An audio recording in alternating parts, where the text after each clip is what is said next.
As características dos magmas definem o tipo de atividade vulcânica. De um modo geral, são 3 tipos principais. A primeira delas são as erupções explosivas, onde a lava viscosa pode solidificar formando um domo arredondado, que obstrui a cratera, provocando erupções violentas. Nesses tipos de vulcões, o cone é elevado e os gases se liberam com dificuldade, formando eventos vulcânicos como nuvens ardentes e fluxos piroclásticos. Um exemplo típico desse tipo de atividade vulcânica é o vulcão do Monte Santa Helena, em Washington, nos Estados Unidos. Um segundo tipo são as erupções efusivas. São atividades vulcânicas calmas e os cones são formados por camadas de lava sobrepostas. E a lava é muito fluida e enche lentamente a cratera, formando lagos de lava que escorrem ao longo de extensas calhas, conhecido como rios de lava. Os gases se libertam suavemente. Como exemplo típico desse tipo de vulcanismo, temos o vulcão Kilauea, nas ilhas do Havaí. O terceiro tipo de vulcanismo são as erupções mistas, que alternam períodos predominantemente efusivos e outros predominantemente explosivos. O cone possui camadas alternadas de piroclásticos oriundos das explosões e lava solidificada oriunda dos rios de lava.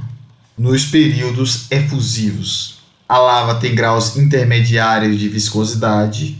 Como exemplo, temos o vulcão Etna, na região da Sicília, na Itália. A tabela mostra as diferentes características desses tipos de erupções vulcânicas com base no teor de sílica e acidez, temperatura do magma, viscosidade, origem, fração volátil, formação de piroclásticos e paisagem vulcânica. Nas erupções explosivas, o teor de sílica é elevado, acima de 70%, e as lavas são ácidas, enquanto que nas mistas apresentam um teor de sílica médio ou intermediário de 50% a 60%, e as erupções efusivas apresentam um teor de sílica baixo e as lavas são mais básicas. Em consequência, a temperatura das erupções explosivas é baixa, enquanto das mistas é média, e das erupções efusivas alto, acima de 1.200 graus Celsius.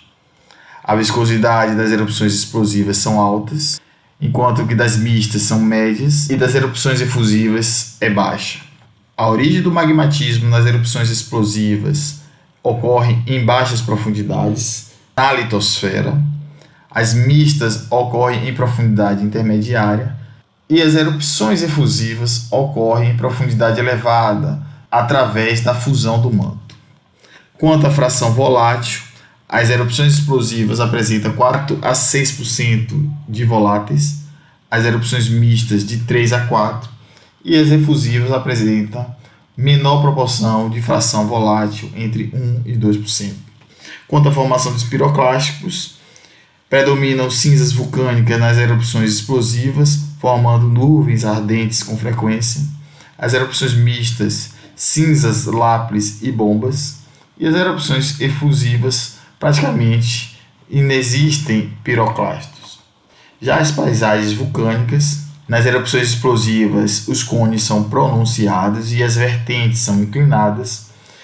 Nas erupções mistas, os cones são bem definidos e formados por camadas alternadas de lavas e piroclásticos, mostrando um caráter híbrido entre explosões e escoamento de lava.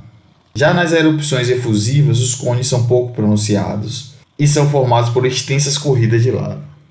De um modo geral, a anatomia dos vulcões depende de uma variedade de fatores, como a composição química, conteúdo de gases, viscosidade, temperatura do magma e ambiente geotectônico.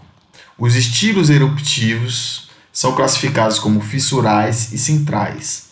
Iremos discutir inicialmente as erupções fissurais, que são as atividades ígneas vulcânicas mais comuns e não produzem edifícios vulcânicos. Ela está vinculada à formação da crosta oceânica, onde a lava ascende através de fraturas profundas, e os magmas são de natureza principalmente basáltica e apresentam baixa viscosidade, como mostrado na imagem, onde a lava tem uma viscosidade tão baixa que se espalha e cobre grandes áreas formando os basaltos de platô, que emana de longas rachaduras ou fissuras, formando derrames extensos tanto nos oceanos como nos continentes. Um bom exemplo é o platô do rio Columbia, a leste de Washington, e parte de Oregon e Idaho, com a acumulação de fluxos de lava sobrepostos ocorrida de 17,6 milhões de anos atrás, em uma área de 164 mil km² e espessura de rochas basálticas de mais de 1 km. Bem representada através da figura, onde a lava rapidamente flui, afastando-se das fissuras, formando extensas camadas ao invés de montanhas.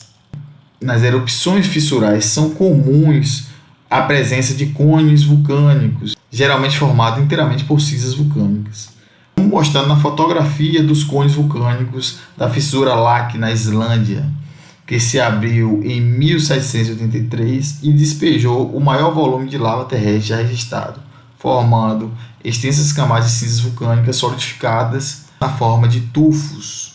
Esses cones piroclásticos, também conhecidos como escoriáceos, são originados a partir de erupções de magmas basálticos com alto conteúdo de gases. A maioria são formados em uma única erupção, geralmente são vulcões pequenos, menores que 300 metros de altura, com flancos íngremes. E frequentemente ocorre como cones satélites nos flancos dos grandes vulcões ou nas suas proximidades. Já as erupções centrais sempre formam edifícios vulcânicos e está associada a magmas com alto teor de sílica e voláteis. Em geral, o edifício vulcânico mais comum é o estratovulcão, também conhecido como vulcão composto, e ocorre sobre zonas de subducção. As erupções com condutos centrais geram a mais conhecida de todas as feições vulcânicas, uma montanha vulcânica em forma de cone, como ilustrado na fotografia, um estratovulcão ou vulcão composto representativo do Monte Fujiyama, no Japão. Tais erupções descarregam lava ou material piroclástico por uma chaminé, como cinzas, pumes, blocos e bombas, através de uma abertura no topo de um canal alimentador cilíndrico que se conecta a uma câmara magmática e por onde o magma ascende até a superfície terrestre. De um modo geral, são formados por um cone com camadas alternadas de derrames de lavas e depósitos piroclásticos, apresentando um perfil íngreme e simétrico. As crateras vulcânicas podem ser preenchidas posteriormente por água, que, com as reativações, pode causar rompimento da estrutura vulcânica e fluxo de lama, como os lahares. Os vulcões compostos, também chamados de estratovulcão, são formados por camadas piroclásticas e fluxo de lava de composição intermediária. Outro representante das erupções centrais é o vulcão do tipo escudo, que recebe esse nome pela aparência com a superfície exterior de um escudo deitado no chão, com o lado convexo para cima.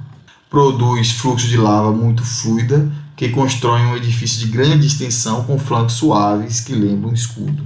Nesse tipo de erupção, os fluxos magmáticos se espalham lateralmente e formam camadas finas que se inclinam entre 2 e 10 graus. São bastante calmos e esse estilo eruptivo representa pouco perigo para os seres humanos, exceto para aqueles que residem muito próximos aos vulcões. A lava é expelida pela cratera ou em erupções de flanco de modo quiescente, ou seja, não apresentam episódios explosivos, onde acima de 90% desses tipos de vulcões não produzem erupções explosivas. Como exemplo, temos o vulcão Mauna Loa, no Havaí, que é o vulcão de maior extensão e altura no planeta. Em virtude disto, são muitas vezes chamados de erupções do tipo havaiano. A ilha do Havaí é composta por 5 enormes vulcões escudos. 2 deles, o Kilauea e o Mauna Loa, estão ativos a maior parte do tempo. O Kilauea está em contínua erupção desde 3 de janeiro de 1983, o que faz dela a erupção mais longa registrada. Já o Mauna Loa, representado na fotografia, tem cerca de 100 km em toda a sua base e se encontra 9,5 km acima do fundo marinho circundante, com um volume estimado de 50 mil km3, o que faz dele o maior vulcão do planeta Terra. Esses tipos de vulcões, embora comuns em bacias oceânicas, também estão presentes no interior dos continentes, como é o caso do leste da África. Apesar das erupções dos vulcões escudos serem bastante calmos, quando a água subterrânea entra em contato com o magma, ela é instantaneamente vaporizada, como mostrado na fotografia, e produz explosões consideráveis, conhecidas como explosões freáticas, como as que já aconteceram em alguns vulcões havaianos. Ao redor das erupções do tipo central, forma-se uma grande depressão circular chamada de caldeira. As caldeiras são enormes estruturas formadas em sucessivas e volumosas erupções. Durante essas erupções, parte da câmara magmática é drenada e o cume da montanha desaba, gerando um espaço vazio. Posteriormente, o cume da montanha entra em colapso de maneira catastrófica, não sendo capaz de sustentar o teto, formando uma caldeira. Posteriormente, um lago se forma na caldeira. Um excelente exemplo é o lago da cratera de Oregon, ilustrado na fotografia, que representa uma cratera anelar íngreme formada há 7.700 anos atrás. Por mais impressionante que seja, existem crateras ainda maiores, como a cratera Toba em Sumatra, que tem 100 km de comprimento e 30 km de largura. A maioria dos vulcões apresentam uma depressão circular no cume, conhecida como cratera, formada por explosões ou colapsos. Entendam como cratera a depressão central da chaminé encontrada no cume da maioria dos vulcões, como ilustrado na imagem, onde você tem uma chaminé e durante a erupção e ascensão magmática, esse magma chega até o conduto central e extravasa através da abertura, formando os edifícios vulcânicos. Após a erupção, a lava remanescente pode solidificar, a depender da sua viscosidade, obstruindo a chaminé e produzindo posteriormente uma explosão piroclástica na próxima erupção. Os domos vulcânicos, também conhecidos como domo de lava ou domos tampão, são os tipos eruptivos mais raros.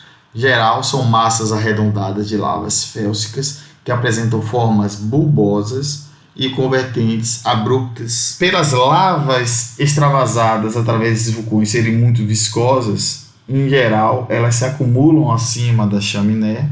Frequentemente, esses domos obstruem as chaminés, aprisionam gases e conduzem a uma explosão. A imagem mostra a representação do Monte Santa Helena, nos Estados Unidos, antes da erupção, que apresentavam 2.950 metros de elevação, e após a atividade vulcânica em 1980, ocorreu uma explosão e o cume do Monte Santa Helena atual encontra-se a 2.550 metros de elevação.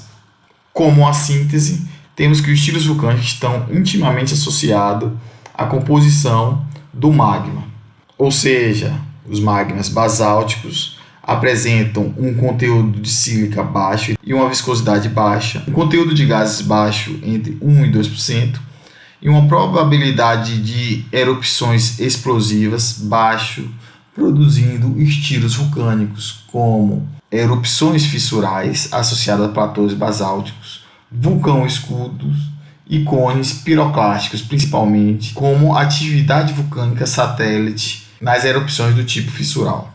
Já os magmas andesíticos apresentam conteúdo de sílica médio entre 66% e 52%, a viscosidade é média, o conteúdo de gás é médio entre 3% e 4%, e a probabilidade de erupções explosivas é média. Geralmente intercala períodos de explosões com o período de extravasamento de lava fluida. Já o magma riolítico apresenta um teor de sílica alto, acima de 66%, uma viscosidade elevada, um conteúdo de gases alto entre 4% e 6% e uma probabilidade de erupções explosivas elevada. Esses dois tipos de magmas são característicos de estilos vulcânicos conduto central, como os estratos vulcões e o domo vulcânico. Cerca de 60% dos vulcões ativos das zonas de subducção se concentram nas estreitas faixas de limite convergente de placas associado ao grande cinturão de fogo do Oceano Pacífico.